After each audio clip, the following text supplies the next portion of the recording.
Knicks fans, here's the thing, a couple of big storylines just hit this team at the exact same time, and honestly they paint a really clear picture of where the Knicks are at right now. First off, the Landry Shamet shoulder injury is a real concern. This is not some minor tweak or something that he will shake off in a game or two. This is the exact same shoulder he dislocated last year, the one that already had questions around its long-term stability, and you could see it the second he went down yesterday. He grabbed it immediately, he knew something was wrong, and this is the type of injury that can linger for weeks and even months or keep popping back up with any kind of contact. And losing this version of Shamut is a big deal because his entire purpose on this roster is shooting and spacing. Mike Brown's system is built around pace, quick decisions, and keeping the floor wide so guys like Brunson, Clarkson, Hart, and Cat can get downhill. And without Shamut now, defenses can collapse more, they can help off certain guys, and it slows down the entire offensive flow. It's not a rotation inconvenience, it's a system level hit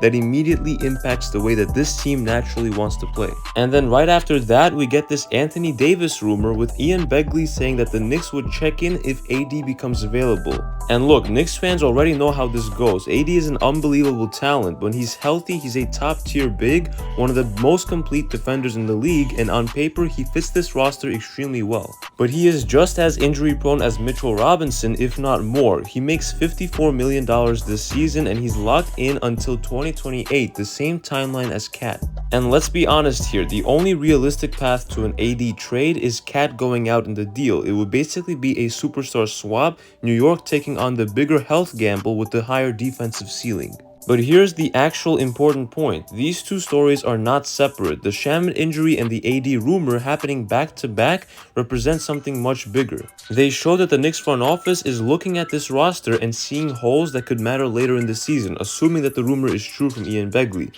especially when you start thinking playoffs. Losing Shamet long term now exposes a bench shooting weakness. The AD rumor exposes some hesitation about the ceiling of the current frontcourt. And those two things combined tell you that this next month or so is going to matter a lot in terms of what the Knicks decide to do by the trade deadline. In the short term, Mike Brown has to adjust. Without Shamet, you're going to see more minutes for Hart, Clarkson, and Bridges. Will he continue going deeper into the rotation by giving more minutes to guys like Diawara, Kolek, or Dadier? Or will he go with the former coach's route by actually playing his guys that are currently playing more minutes? But that also means heavier responsibility, more fatigue, and more wear on bodies that have already been logging big roles. The spacing will take a hit, which slows down the pace that Mike Brown wants. Defenses will shrink the floor more, which is exactly what Orlando did to us last night. And it forces the Knicks into a style that does not favor them as much. Now, as for AD, should the Knicks entertain it right now? Honestly, my opinion is no.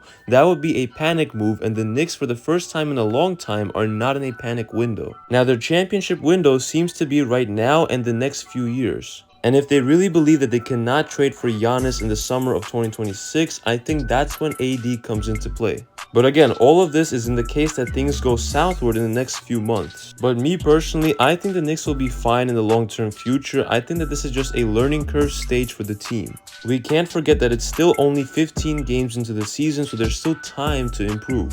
They need to get healthy, get Shamet back eventually in a few months, hopefully get OG right and stabilize the rotation and see how the team looks in a real stretch of games with everyone available. Then you would evaluate whether you need another piece or a bigger move. Right now, blowing up the core or swapping Cat for AD is not the answer unless things dramatically fall apart. The Knicks need to stay patient, keep flexibility, and build smart. You do not detonate the roster because of one bad week or a couple of injuries. This team has too much talent, too much chemistry, and too much potential to start throwing desperation moves into the mix. The only interesting part though with this AD rumor is that it's coming from probably the most respected Knicks reporter out there in Ian Begley. Someone that definitely has my trust in regards to giving good information that's true from the inside. But as of right now, Mike Brown needs to figure out if he's going to play more players in the rotation, including guys like Hakoum Dadier, who was a first-round pick last year. Let's not forget Mohamed Diawara, who was this year's second-round pick, and Tyler Kolek as well. And I'm going to keep advocating for the Knicks to call up Dink Pate and give him a two-way contract and release one of the current 3 two-way contract players. Because I personally really believe in that guy's potential long-term. He's only 19 years old, and he shows a lot of upside on both ends of the court. But alright guys, with that all all being said, let me know in the comments what you think though. Would you even consider an Anthony Davis trade if he becomes available, or should the Knicks stay far away from that kind of move?